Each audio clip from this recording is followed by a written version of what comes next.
Hi, everyone. Here we are again for another amazing season one story with the amazing Piper, who's here and joining us today.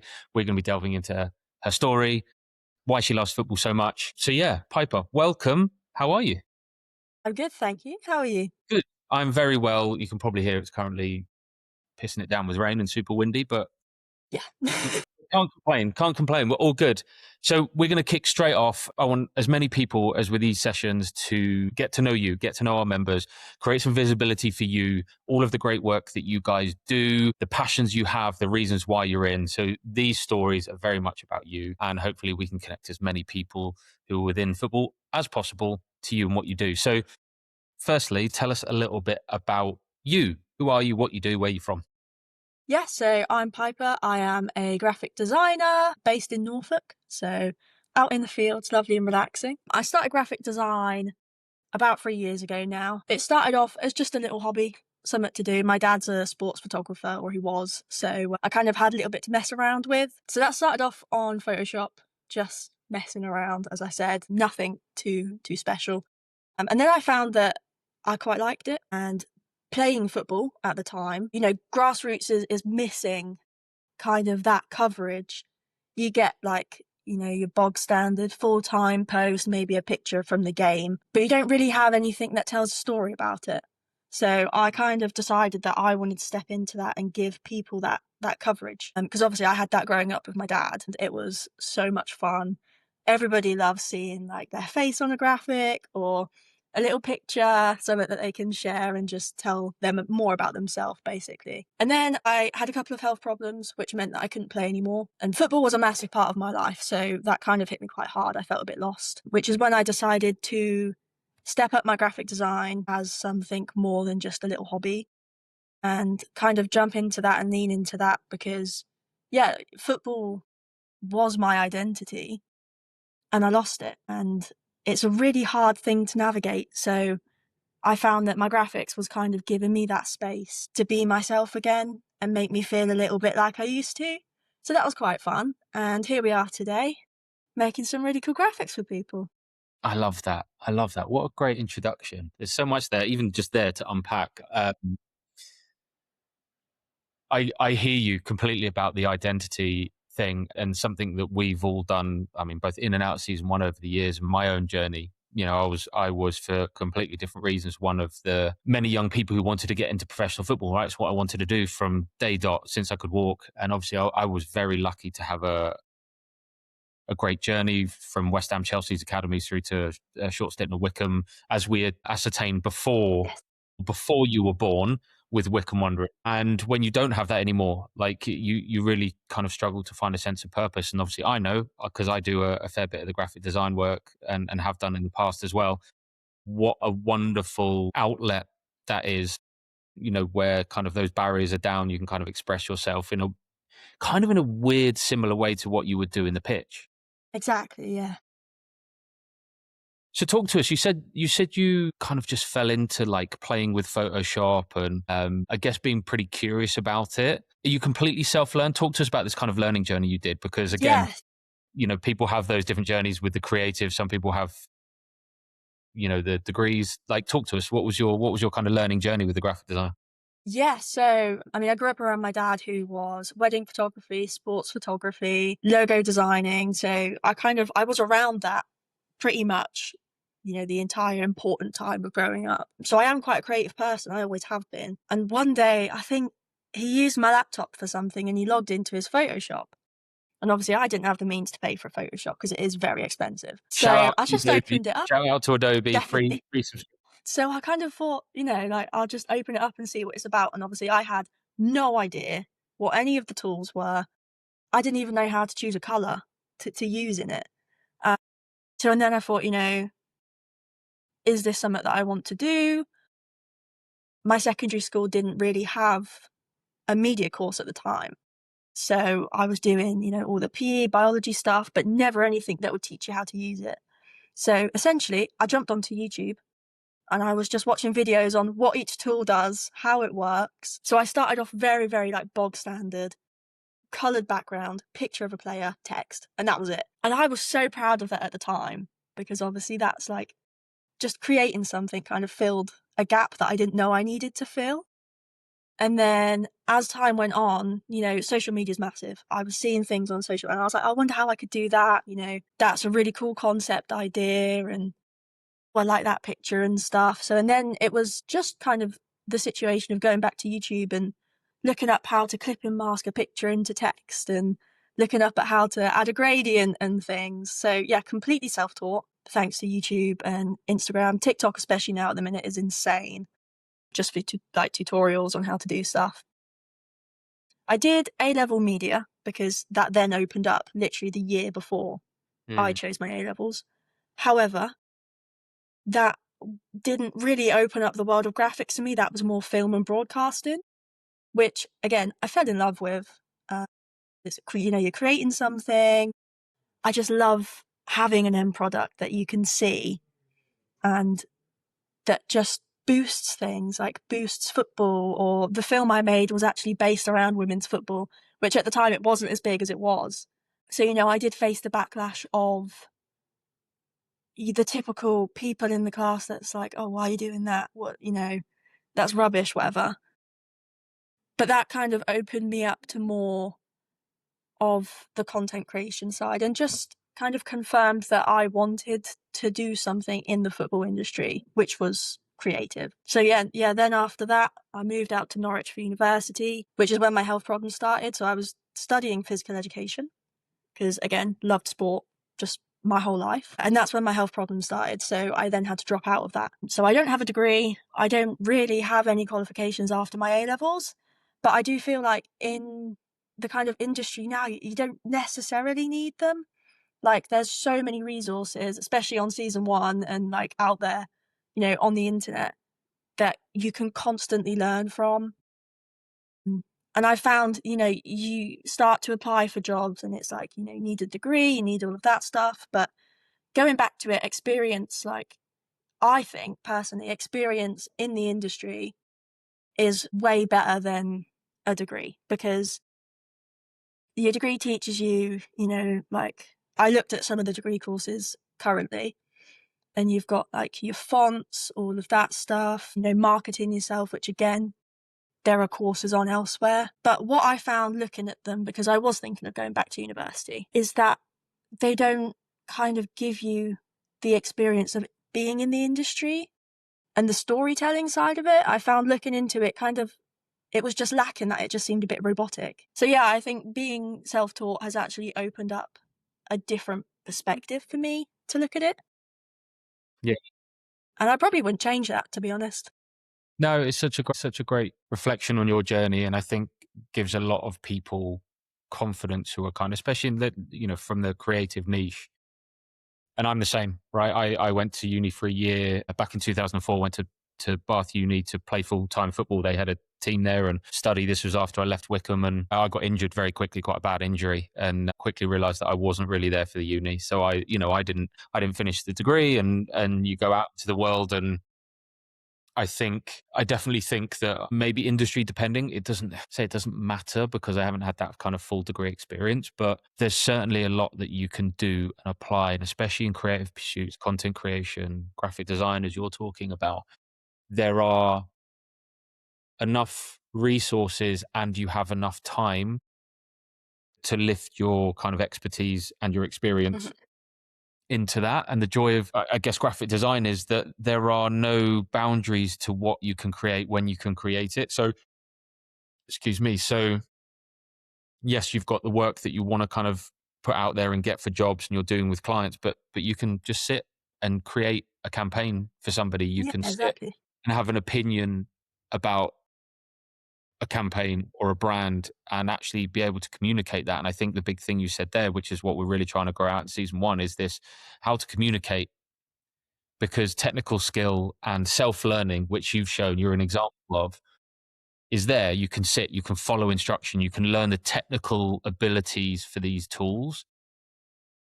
But what's often then missing as you navigate your way to kind of an intermediate to more advanced technical level is the other bits. How do I communicate what it really means to me? How do I communicate a body of work, a portfolio, which I know we spoke about a couple of weeks ago, and working to refine through some of the stuff we're doing in season one. Like that's an ongoing thing. But how do you communicate that?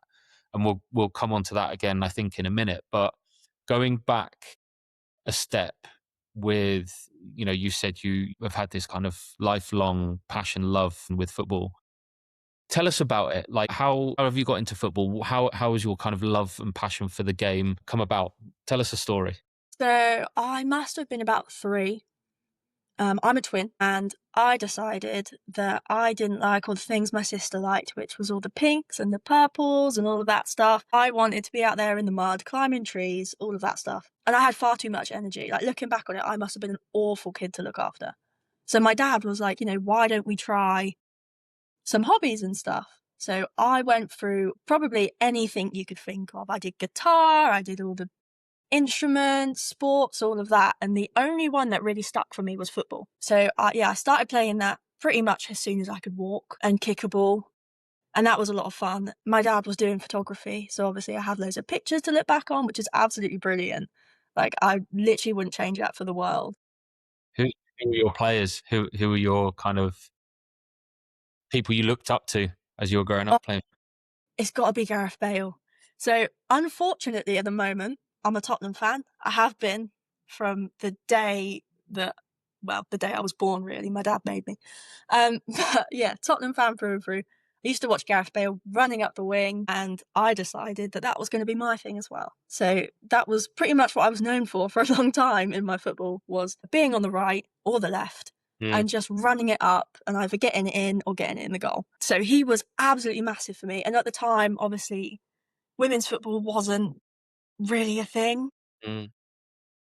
So as I grew up, I joined a couple different teams, but it was mainly the same ones, which was so nice because it just created such a family feel. It's grassroots. So they were run by my friend's dad was the manager.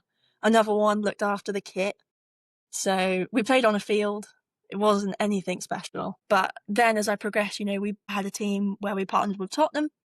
So Tottenham were our sister club, and we had so many experiences, getting to play and train and stuff like that, which was just incredible. And that kind of set me up for the point where I decided that's what I wanted to do. And then I had a couple knee injuries, the dreaded knee injury, which kind of made me take a step back from that, which looking back on it really sucks, but also I think that shaped me into who I am.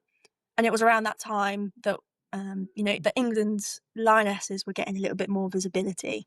So I used to go there and watch Jill Scott, all of those. We used to travel quite far to watch their games as part of our club. It was always a club thing. It was always like the football family. It was very, very much like warm memories of that. Mm. And that's when I decided, we had sessions with the Tottenham women's team at the time, and we went to all these England things, and that's kind of like bloomed my love for football. All of that, it was the only constant in my life was football. So I definitely feel like that was kind of where it started and where it got me up to now. I love that. You're making me all nostalgic now about all the club outings. We used to do the same. Yeah. We used to love the club outings, and yeah, my dad is a lifelong Hammers fan, and he loved the fact that I was at West Ham's academy at 8 years old, like super young. But he made the grave mistake of taking me to my first ever football match, which was a Chelsea game. And that was it. Blues Yeah. fan since. So yeah, he made the grave mistake. Yeah, again, so it's I think that story is probably shared by a lot of people. This kind Definitely. and actually how you come across is very much, unless I'm wrong, kind of pitching football is very much a safe space for you. Definitely. Yeah. And it's really interesting because on one of the other member calls, she actually mentioned safe space, and actually football is a safe space. And it's really interesting because we're hearing a lot of opposing news, right? That football Mm-hmm. being portrayed as a safe space, especially for women in the game. It's really interesting for both her and you to kind of allude to or kind of say directly that football is this thing. It's this like really great safe space for people. And actually there's a lot of joy to be had, which I think is amazing. So we've looked a little bit back. Let's look forward. Graphic design, what's the goal for you? If you look forward, where do you want to take this? Where do you kind of want to be in like a few years' time? So I would absolutely love to have either freelance but regular with a team, women's or men's, I don't mind. Both, I could do both, or a set role, and just be creating graphics that inspire other people. I think one of the things at the moment, or at least for me, I found was, you'd see the graphics online, brilliant, but you'd never really kind of see the people behind it, and you'd never kind of see how they were made, or you know there was none of those people really on social media being like, this is how I created this, or kind of sharing their story. So I want to be that person for people who want to get into graphic design but they don't know where to start. I'd love to be a person on social media that shares my graphics, does stuff, but also keeps that connection between grassroots and younger people, and show who I am myself, and just keep my journey going for other people. Because I feel like, you can watch the tutorials and stuff, but they don't have much personality behind them. And I'd love in a couple of years' time for people to be messaging me and it's like, oh, could I ask how you did this or how you did that? Or I really liked this, and giving me their opinions. I love it when people message me and they're like, maybe you should change this or add this. Like, perfect. That's exactly what I want to see. And I think I also want to make sure that I'm still doing grassroots stuff, because there's such a wide gap. I mean, you look at it now and you've got WSL 1 and 2, and their graphics usually are quite high end. And then you have the next 3 tiers of football, and it just seems to drop off. And there's such a massive gap. And then you get down to grassroots and, they're not utilizing it how they could. I think if we improved the grassroots social media, that could open up even more funding for them in terms of social media sponsors and things like that, and just more visibility. I want to increase the visibility. So yeah, I'd like to be working at the top level, obviously, like just constantly pushing myself, but also make sure that I keep in touch with my roots and where I came from, and make sure that, yeah, try and bridge that gap. I love that. I love that. Such an inspiring message to people. And I presume the top level would be Tottenham, if you could. Yeah, ideally. But then again, if, oh God, my dad's going to hate me for this. Arsenal approached me and was like, we want a graphic. They're one of Arsenal and Chelsea are the two top competing social media football teams. Mm. So, I wouldn't say no. I'd probably be disowned, but I wouldn't say no. We'll leave it at that. You wouldn't say no, so that's not like a solid yes. So Exactly. fine, we'll leave that. We'll leave that. Exactly. Amazing. It's such a good goal, and I think again, this kind of storytelling, this personal brand. I think there's a real gap for people who, and I'll probably get a lot of heat for this, but like people who aren't selling their soul, right? For the quest to influencer, right? And going, actually, like, who am I? What have I got to offer? Why do I do what I do? And kind of show this kind of journey, this imperfection. I love the imperfection in creation, right? And the perception is there's all these great polished things out there, and actually behind the scenes, it's far from perfect in Yeah, definitely. both personally and technically. So I think there's a real need for that. I think, yeah, with how world changing technology is changing, I'm going to ask you a question now about AI and your thoughts. Because obviously that's a big thing that I think on the surface is affecting people. So I guess my question to you is: you've got the goal, you've got the skill, you're moving forward in some amazing ways. What are the challenges that you're facing, or you feel like you've got to come? Yeah, so one of the main challenges that I find is it is quite a saturated industry. So, like social media, I mean, I open it up, probably just my algorithm, but I see so many graphic designs. And I think it's just separating yourself from like an informational graphic to one that actually tells the story. Because obviously, you can have team graphics that is just a picture with text and the badges, and they look great and they're consistent and they're brilliant, but they're not telling the story of the rivalry, or they're not telling the story of where they've got to.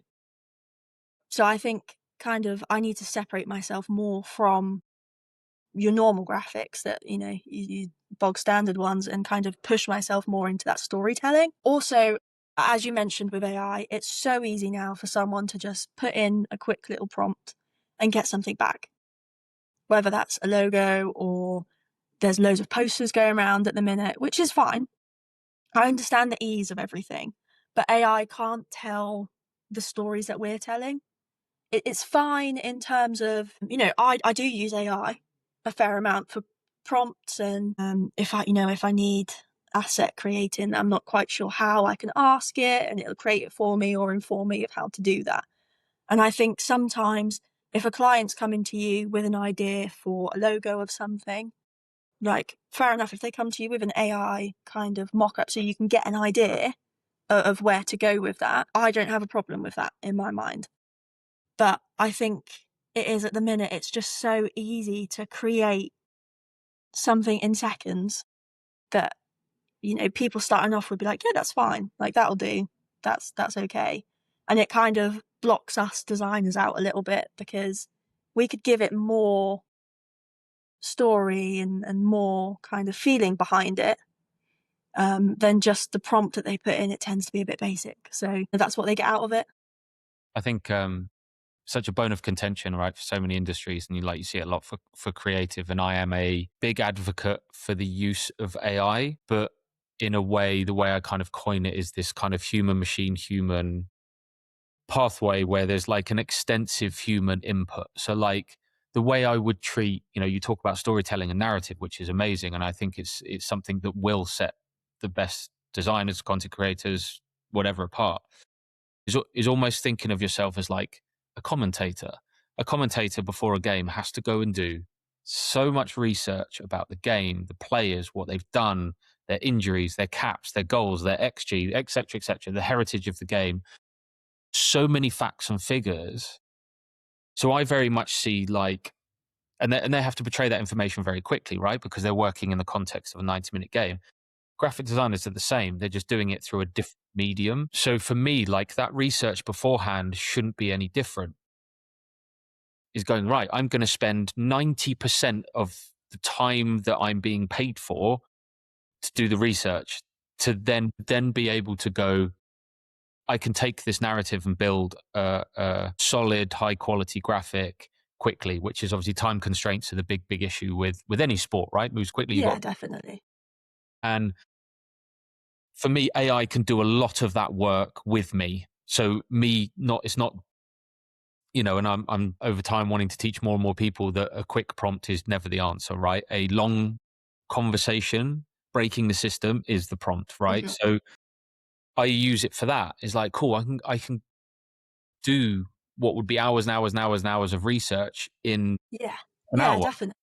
I can have that all laid out in a manner that I want, structured in a way that can allow me to think depending on how I learn. And then you build that story very quickly and you can go, cool, I've got stories for different scenarios. So like for your team, if your team win the game, I've got a thing for that. I've got something for a Yeah. pre-match graphic. I've got something if we score 5 goals, right? And it's there and you can refer to that book and create for those scenarios.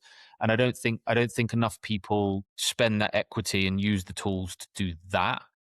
I think in terms of asset building, like individual assets, rather than having to scour the internet, and obviously there's a whole bag of worms around IP and copyright, Exactly. Yeah.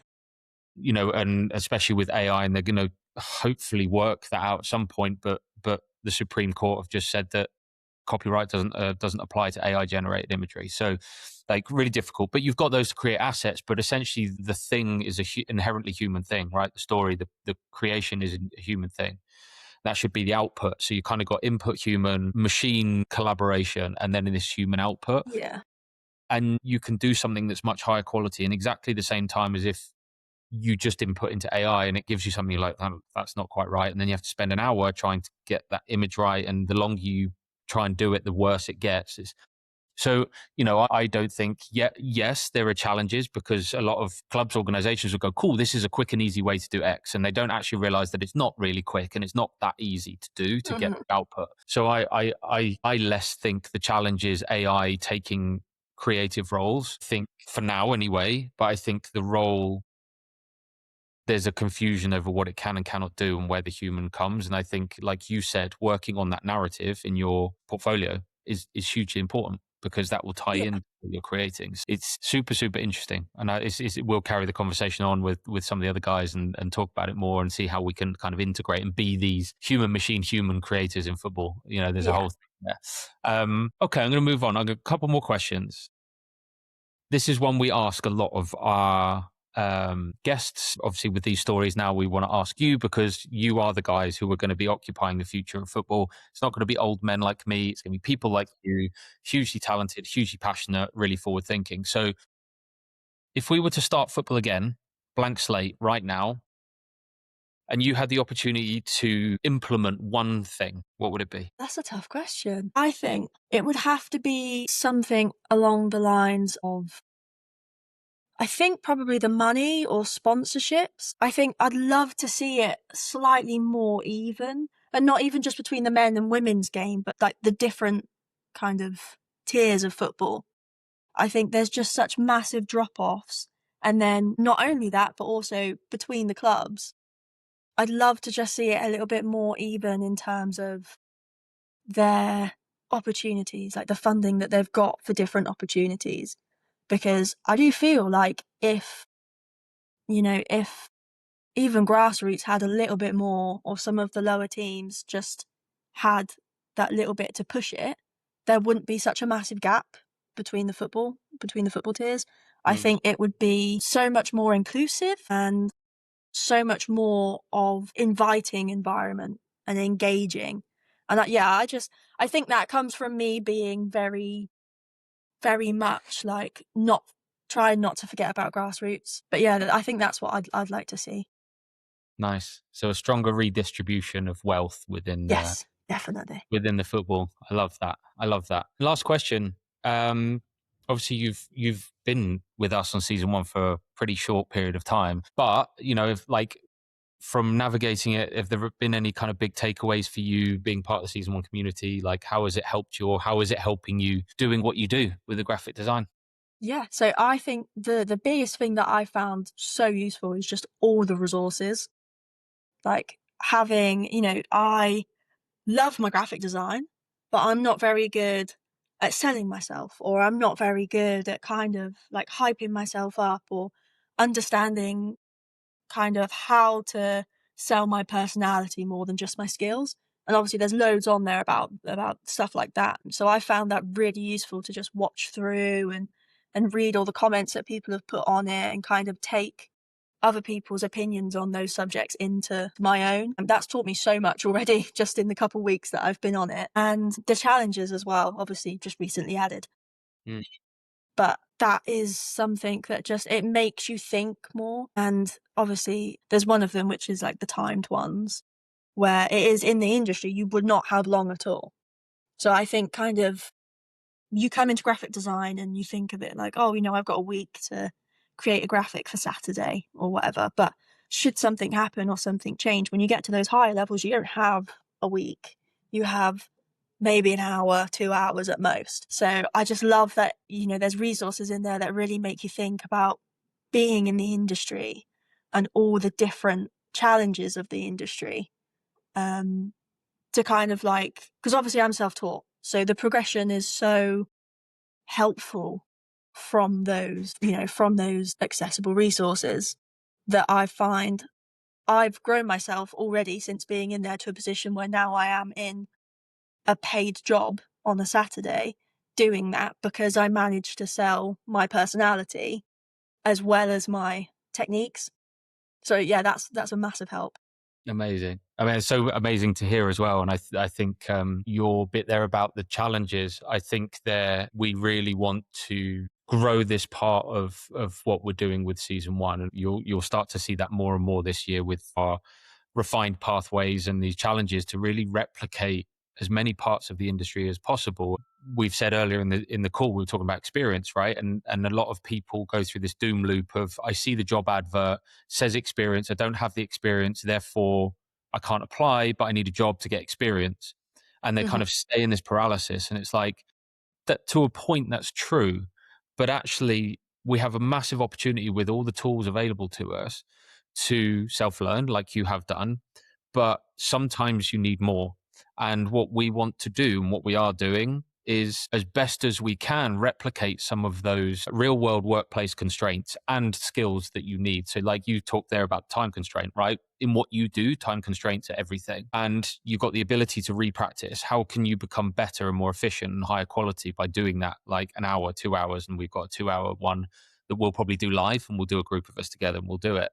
But also the other bits that people don't necessarily think about, the expertise around the critical thinking, the narrative building, the storytelling, the collaboration. So there's collaborative challenges in there as well. Go and find another illustrator or designer or someone within the community or without, and do this challenge and see how you work between teams. You Yeah. know, there's one on there, if you haven't done it, Piper, which is amazing, which is about creating across different touch points. So it's really great to create a one-off asset, but if the club or the organization task you with going, hey, we want this particular feel graphic style across 1080 1350 for Instagram, Yeah. for 19, 16:9 for a TV. How can you create something that fits across those touch points? So like really trying to replicate the workplace, and then through, as you complete and submit the work, we validate that work. So we go, hey, there's a right now we're going to be going into some tech solutions for that, but like let's create a badge for your profile to say you've done that and successfully replicated that. So when it comes to creating an opportunity, you can show that. We can then validate for you that you've got that experience to take that Yeah. opportunity. And it's so nice to hear just how a little bit of what we've done, over the last couple of weeks has helped you overcome one of those challenges around your personality and getting it out there. And obviously there's a reward at the end of it. So like we are super, super happy. So before we log off, one piece of advice that you would give to someone else, a young graphic designer who is in their super early stages, give them one piece of advice. Just keep going. Like, there's stuff that you do that you're not going to like at all. And there's stuff that you do that you like. And then years down the line, you look back at it and you think, God, what was I thinking? Like, there's so much that you won't post that you make, and that's perfectly fine. Like, Mm. it's okay to make mistakes because then you learn from it, and it's okay to do things and then change your mind. And if there's something that you're not comfortable doing, just do it. Like, just give it a go, because it might turn out great, or it might turn out something that you never do again, and that's perfectly fine. So yeah, just like keep going. Don't feel like it's not good enough and just completely stop. Love that. Love that. Keep going, test and learn and experiment. I think that's kind of the message. Piper, it's been amazing. Thank you so much for spending a good half hour now with us, which has been awesome. So much gold, so many valuable lessons. I think there's a lot of hope in there for people who are in the same space as you are, kind of navigating their way through. I think that there's a lot of takeaways there for people. So thank you so much for joining us. Thank you for having me.